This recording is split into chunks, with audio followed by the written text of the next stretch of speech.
manière il y a pour ça dans Moussala, il y a toujours eu les lois, les principes, et puis des manières. Toutes ces choses-là vont vous attirer à encourager, à avoir, quand nous avons parlé, il y a spiritualité, à cause de la condiment.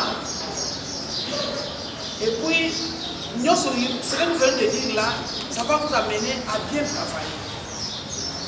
Une jeune fille qui vient, ah, besoin de comme ça là. L'objet est retard. L'objet est retard.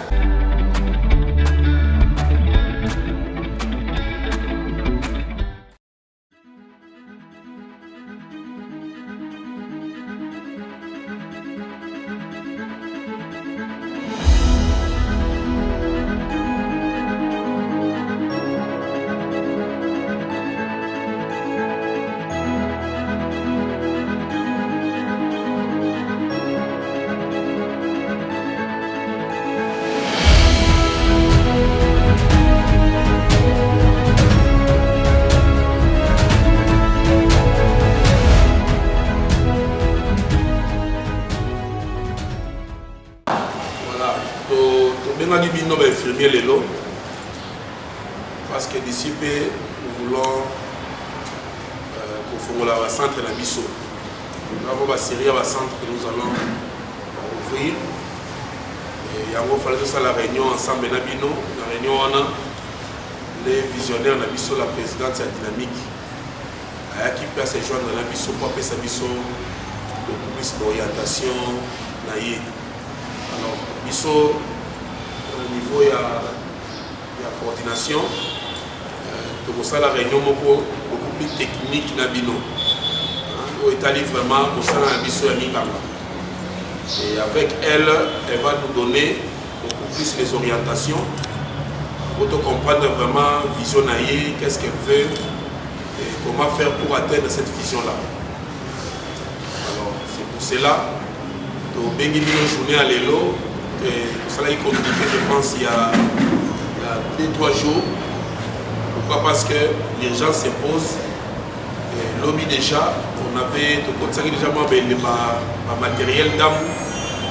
Au niveau, il y a un centre où il faut d'abord entrer à Petro Congo, à Prince Wana.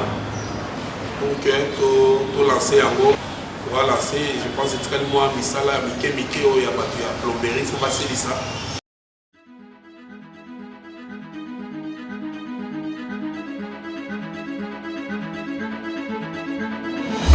Justin, je voulais dire quelques mots. D'ailleurs, on m'appelle Jaïm. De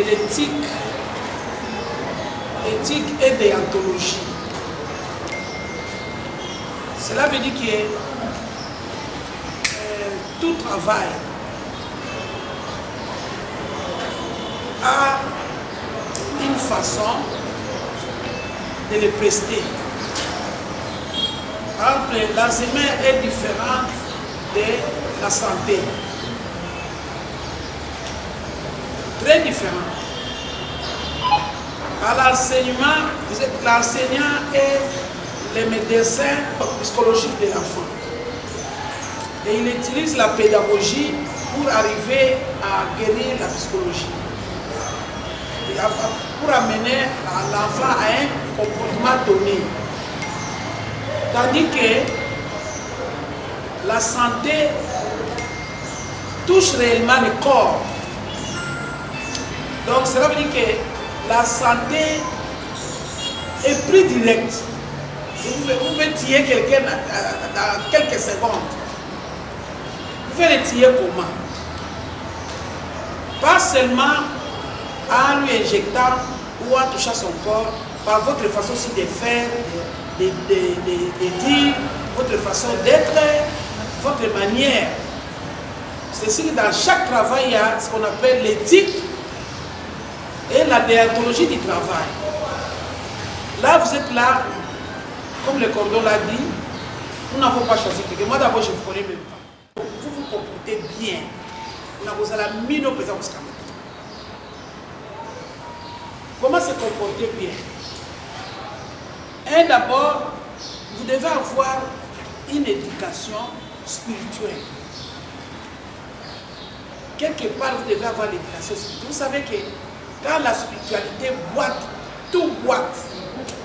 La spiritualité, c'est la base même de Yabomo Yamutu, qui est liée à la déontologie professionnelle, à la loi, ainsi de suite. La manière il y a il y a toujours eu les lois, les principes. Toutes ces choses-là vont vous attirer à encourager, à avoir, quand nous avons parlé de la spiritualité, à cause de la condiment. Et puis, ce que nous venons de dire là, ça va vous amener à bien travailler. Il faut qu'il ait sa carte pour banane et sa carte. Il faut que tu aies ta carte avec toutes les cotisations possibles avant de engager. Vous me suivez? Vous pas en ordre. La carte, il a aussi ses cotisations en ordre. Ça c'est un. Deuxièmement, vous pouvez ce qui est lié. Il y a des cas, il y a sa carte. Carte de la carte, ça des cas.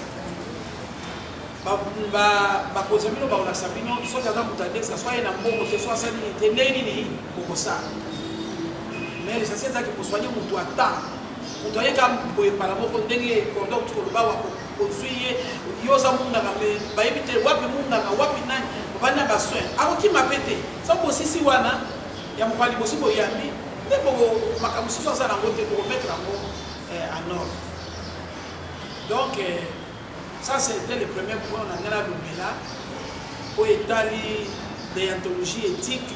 Les autres pour emballer son comportement, respect na yaya il fait ça, respect par rapport à ton chef il fait ça. Nous t'attendons sur la proposité à ça n'antinate. Attends peut-être que vous posez ce comportement, bébé il dit tant on y est aux mais pour un premier temps tout ça n'a. Respect il y a vie, ça veut dire qu'il y a des femmes qui viennent ici. Pas au linga. Si on a eu sexe, quelqu'un te chasse. Intégrité. On a le docteur à comment on y a, on a qui sont dans la poche. C'est quoi il faut pas foutre à pour voler des. Parce que pour ça, la nano, peut-être 2 ou 3 mois, il essaye total à ce que ça va donner. Mais chaque jour, même, on doit vous donner un petit transport pour qu'il y ait 2 jours. Ça va dépendre de la bino. Là, ça monte en ordre. Là, ça va dépendre de la salle de l'eau. Il y a un compte pour verser. Pour que la soit ça, d'ailleurs, vous avez un système informatique. Dans un système informatique. Il faut savoir qu'il y a une banque. Ah, vous avez un modèle Baswana, modèle Batatana, il fait ça la démo. Je pense que vous m'avez écouté. Au revoir.